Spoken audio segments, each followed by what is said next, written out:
Welcome back, everyone, to the Westlake Hornets Teambuilder Dynasty here on NCAA Football 14. As today, it is snowing here in Provo, Utah, and the 10-1, number 3 ranked Westlake Hornets are set to take on the 5-6 BYU Cougars as Westlake is playing for their national championship hopes. They've already locked up a spot in the conference championship, but they do need to win out if they want to make the big game.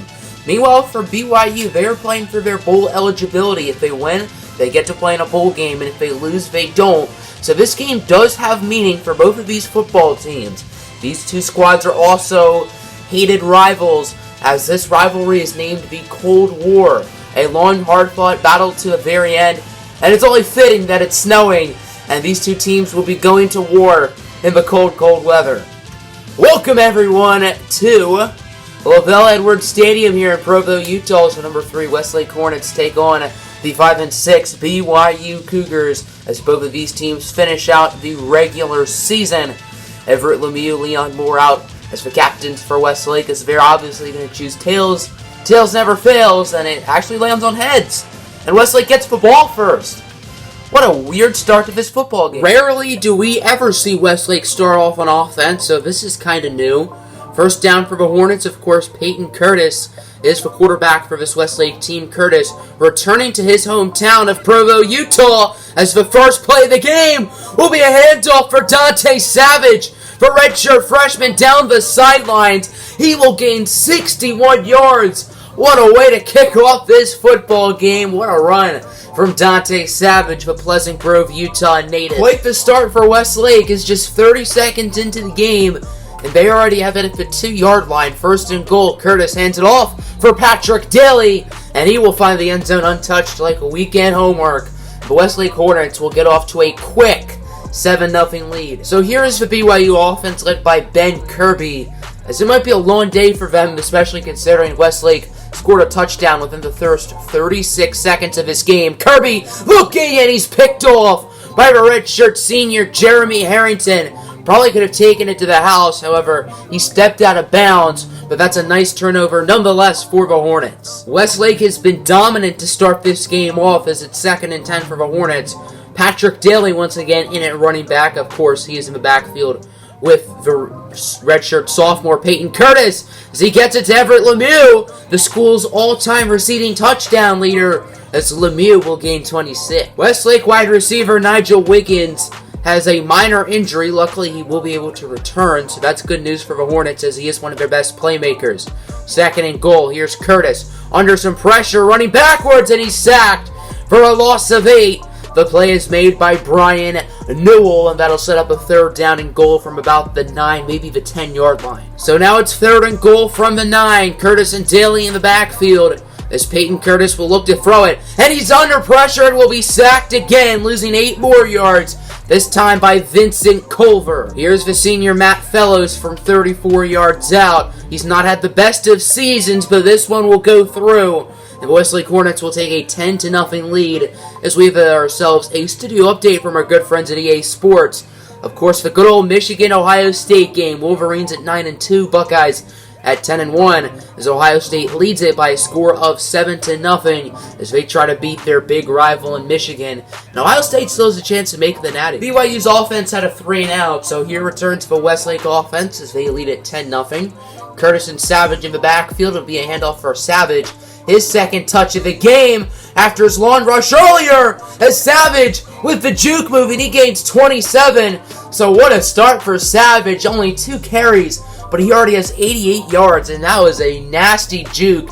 Woo! Excellent play from the redshirt freshman. Of course, it is senior day here in Provo, Utah for the Cougars.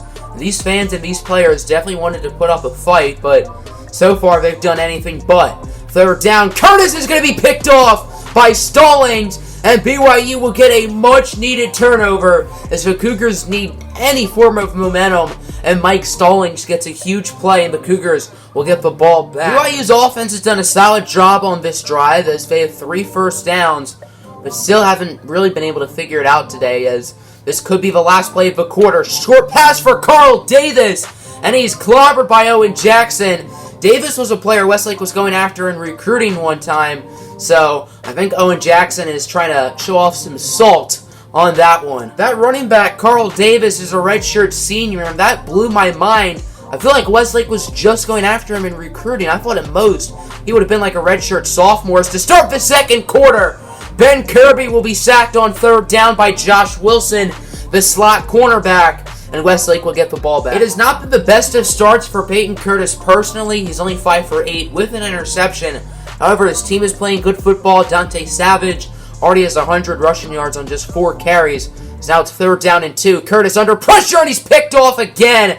This time by Harrison, as Curtis just tried to get the ball out. He couldn't find anyone open and tried to avoid the sack.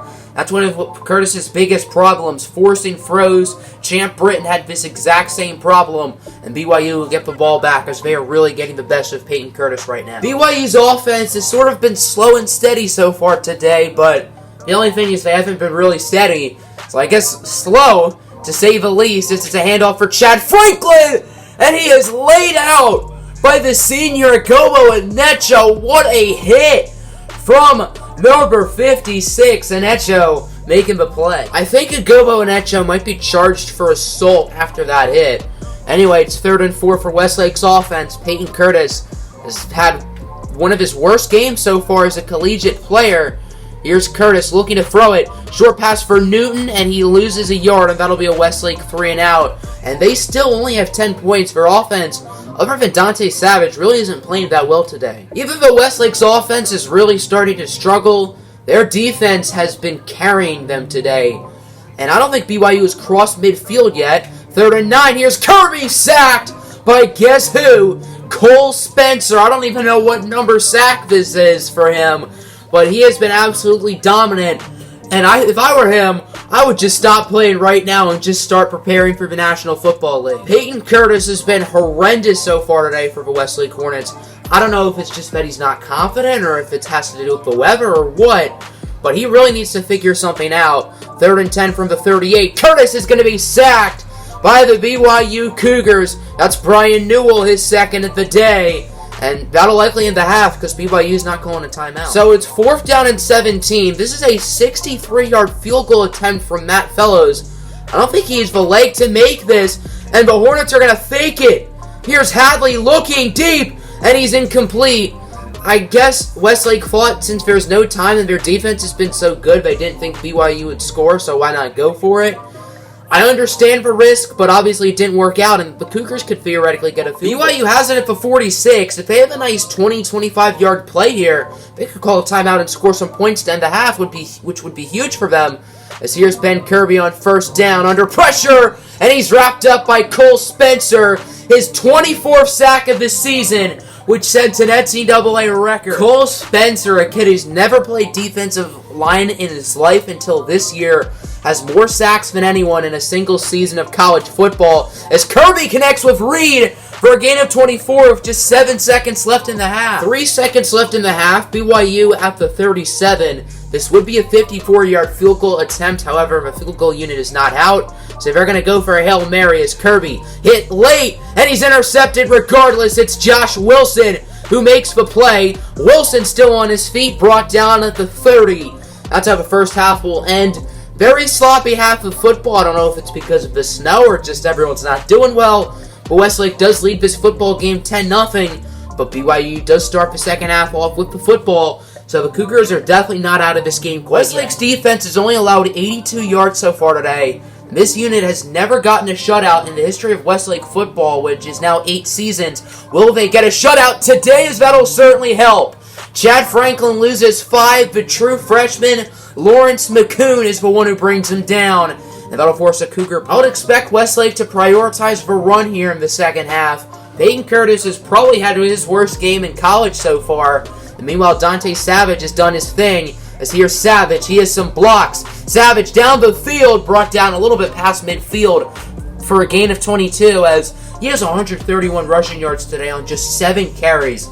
That is unbelievable. I think it's very good for Westlake that the one day Peyton Curtis is having an off game, Dante Savage goes full-on beast mode. And it's not rare for Savage to go beast mode, but it is pretty rare for Peyton Curtis to be this bad. I don't think I've ever seen him play like this, as Curtis loses 11 on the sack.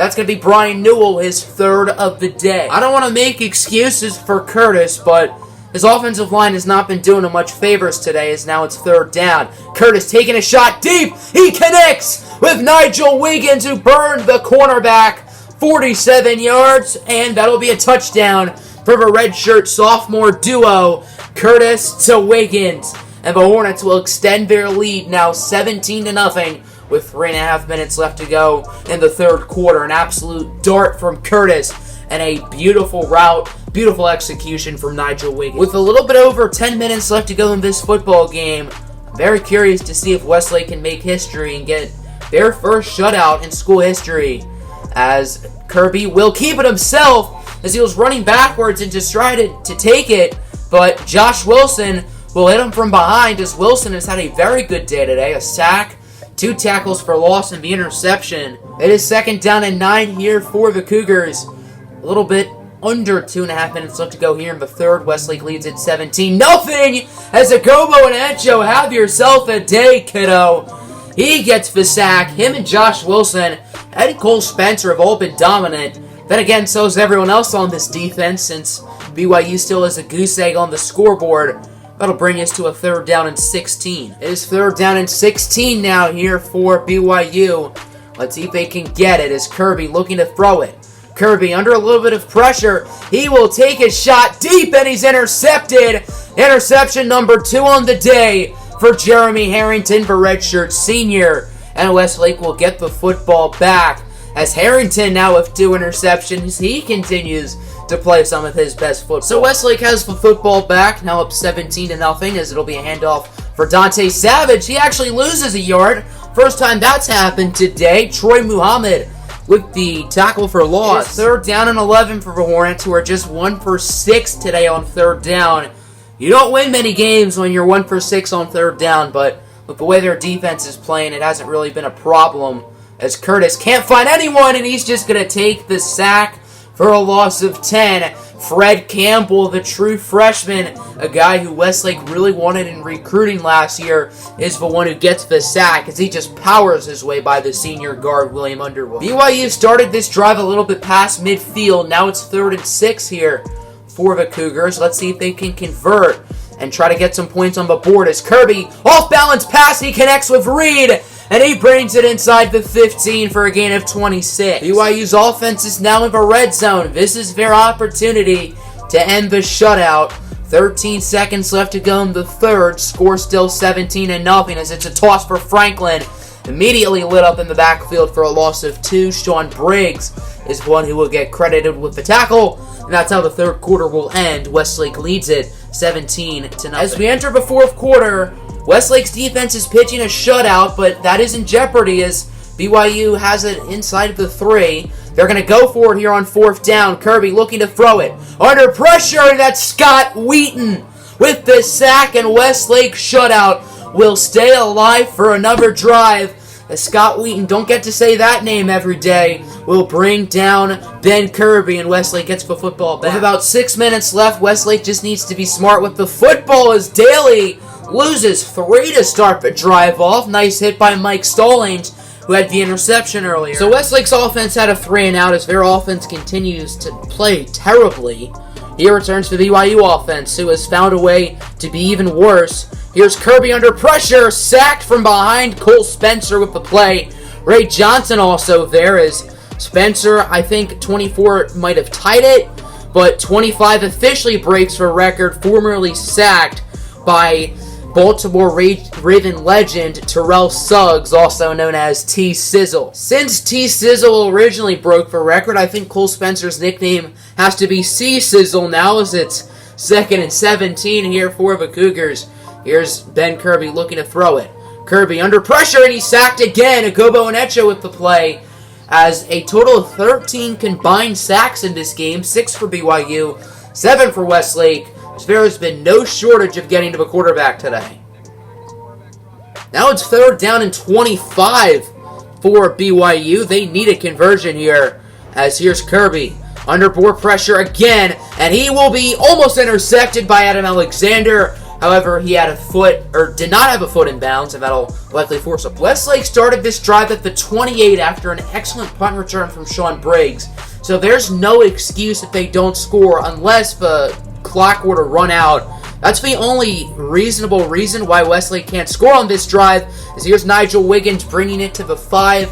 So it looks like clock won't be an issue, and the Hornets will probably tack on some more insurance points. Not that it really matters at this point. Westlake is getting awfully close to the end zone. We're nearing the 2-minute mark as Curtis, he will look for his running back, Dante Savage, and he will be the one who gets the touchdown, his second all-purpose score of the day, Curtis's second passing touchdown of the day, and Westlake will now make this a 24-0 lead with just over 2 minutes left to go. We have another EA Sports Studio update. Iowa taking on Nebraska, and the number 8 Cornhuskers are in a little bit of trouble. The Hawkeyes are only down by 3. Let's see if they can get the upset over the Nebraska Cornhuskers. Westlake is 1 minute and 6 seconds away from getting their first defensive shutout in school history. However, BYU's not making it easy on them. The Cougars are still playing for pride, and they want to end their season off on a high note. Here's Kirby looking to throw it. He connects with Andrew Kelly, the son of Illinois legend and former Westlake offensive coordinator Jackson Kelly, as that one will go inside the 5-yard line. Can BYU score a touchdown and end the shutout with 1 minute left? That's actually a pretty nice catch by Kelly, only needed one hand. This is a very intense finish. Not the outcome of this game, but if Westlake can finish the shutout. Here's Ben Kirby looking, and he's picked off by Agomo and Echo, and the shutout will stay alive. Are you kidding? And Echo with a nice return, bringing it past the 40. And Westlake is going to do it. 2 red zone stops here in the 4th quarter. Ben Kirby with 4 interceptions here today. And that's how this game is going to end after a few kneels, I assume. What a way to end a regular season for Westlake, beating their rivals BYU in the Cold War. Obviously, the offense did not have their best of games. At least the passing offense didn't. Peyton Curtis with maybe his worst game as a Westlake Hornet. But this story was about the Westlake defense. 7 sacks, 4 interceptions, and right there, shutout opponent. Their first shutout in school history. It took pretty much 8 seasons.